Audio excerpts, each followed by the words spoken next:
এই পঞ্চম দফার ভোট গ্রহণ নিয়ে ঠিক কি বললেন তৃণমূল কংগ্রেসের নেতৃত্ব, শুনুন। আমাদের উলুবেড়িয়া পূর্বর ৮ নম্বর ওয়ার্ডের 51 নম্বর বুথ, 51 নম্বর বুথে আমরা মক পোলিং অনেক আগেই আরম্ভ হয়েছে, 5টা 15 মক পোলিং আরম্ভ করে দিয়েছি। আর আমাদের মহিলা পরিচালিত বুথ, তো এই বুথে একটু দেরি করে হলেও ঠিকঠাক কাজ হচ্ছে, মোটামুটি এখন ভোট ভালোই হচ্ছে। আর লাইনও আছে, ভালোই ভোট হচ্ছে, একদম একদম একদম নিশ্চিন্তে ভোট দিচ্ছে। সুভাষিস সামন্ত,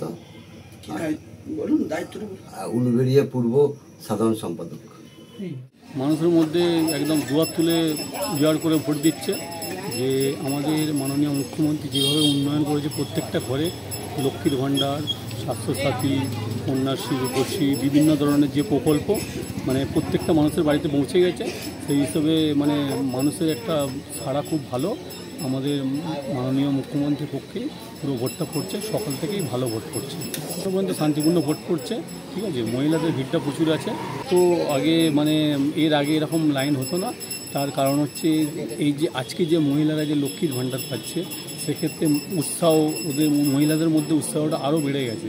মানে দিদি যে প্রত্যেকটা মহিলাকে যে লক্ষ্মীর ভাণ্ডার দিচ্ছে, বা এই যে কন্যাশ্রী, রূপশ্রী, স্বাস্থ্যসাথী, যেভাবে দিদির আজকে মানে 60-70টা যেভাবে প্রকল্প যেভাবে উন্নয়ন করছে, মানুষের বাড়িতে বাড়িতে পৌঁছে গেছে, সেই হিসেবে মানুষের একটা সচেষ্ট ভোট দেওয়ার জন্য উজাড় হয়ে আছে। কারণ হচ্ছে দিদির উন্নয়নের ওপরে, সেই হিসেবে এত সকাল সকাল ভোটটা দিতে হবে। নামটা সঞ্জয় মাইতি, 43 নম্বর বুথ, আমি এখানকার জনপ্রতিনিধি, বিধানসভা উলুবেড়িয়া পূর্ব।